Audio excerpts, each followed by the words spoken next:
Okay, so I think that I agree with Pope St. John Paul II. The shroud is a provocation of our intelligence.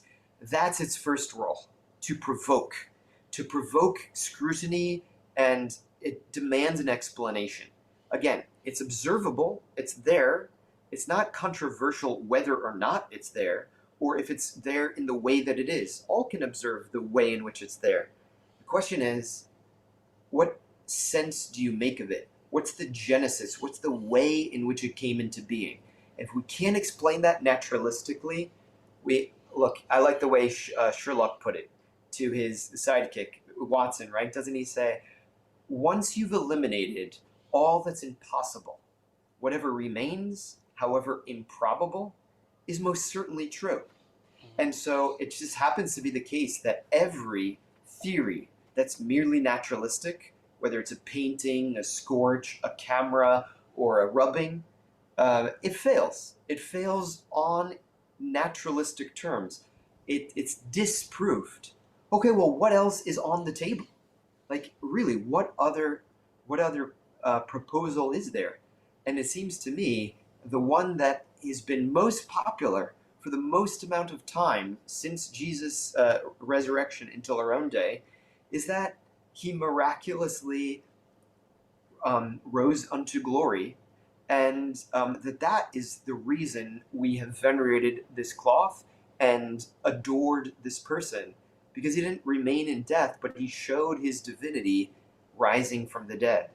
And so that's what I think the shroud is provoking us to wrap our minds around, or at least give assent to, or not, right? This is my claim. Remember Caiaphas? Are you the Christ and the Son of God? And Jesus says, ego eimi, right? I am. And you'll see the Son of Man from now on, by the way, seated at the right hand of power and coming on the clouds of heaven. Okay, what do we make of that claim? We know what Caiaphas made of it. He said, blasphemy, right? Like that, I cannot abide to that claim. And yet Jesus justified it. He vindicates his claim by calling his shot. 3 times he said, I'll die and rise. Here he is moments before his death because of this claim, right? What put Jesus to the cross? It wasn't because he didn't pay a temple tax, or because he was gonna raise up some insurrection against the Roman armies, or because he was gonna build some architectural building at the top of the Temple Mount. No, it was because he claimed to be the Son of David and the Son of God, the Messiah, and one with the Father. That is the momentous claim. That what gets Jesus buried, and this is the claim we have to deal with, historically speaking. Like, it's a historical conundrum. How did you get from the Gospels as written, and now the Shroud as it bears testimony, to the fact that the earliest Christologies of Jesus were high? Like, historians agree about this, that the early church from the first moment thought very highly of Jesus. Maybe that's because Jesus made the divine claims. This is a question for historians to take up, and historians have. I'm thinking of a recent publication by Jesus and Divine Christology, and he claimed in thoroughly Jewish ways, this is what got him buried in the first place. It wasn't for anything else. It wasn't because he had some gentle message about forgiveness that he was crucified.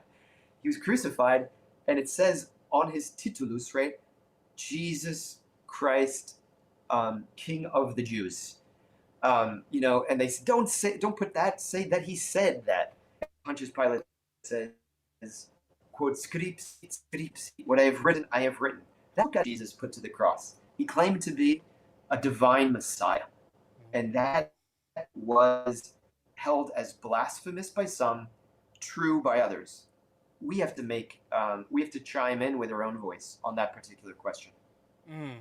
Yeah, I always think, especially with like, we're looking at this scientifically, and science is based on empirical observation, repeatable studies, and strict Right. rules around data collection and such like. But imagine you Right. had one event that only ever happened once, and you observed that happening. I always think this when I listen to the scriptures of the upper room, the descent of the Holy Spirit.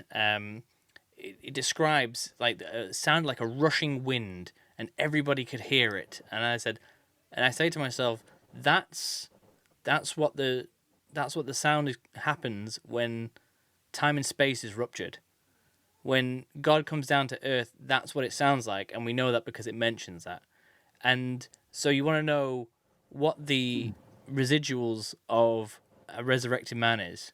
So, well, the Shroud of Turin is what happens when a person resurrects. Just as when you boil water, steam rises, we can repeat that. We can't repeat a resurrection, but we can tell you that every time, if you Right. boiled water once only, that would happen.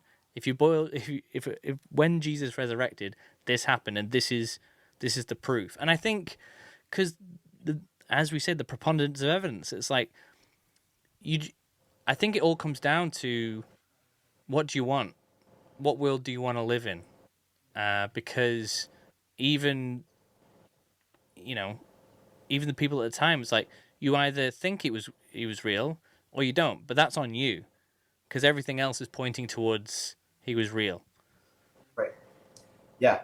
Yeah, I think you're pointing to the limits of science as science is good, but it can't do what is beyond its nature, right? So as you said, it by definition, the empirical sciences look to what's measurable, what's sensible, what's in the world of bodies and material objects.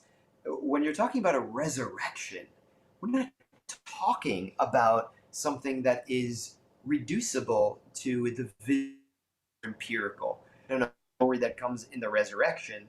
So even if you are, let's say, open to the idea that great light effects accompanied the moment of the resurrection, and I'm inclined to think in those terms, but I can't reduce the resurrection to the light effects that accompanied it. That's definitionally, that's not the resurrection.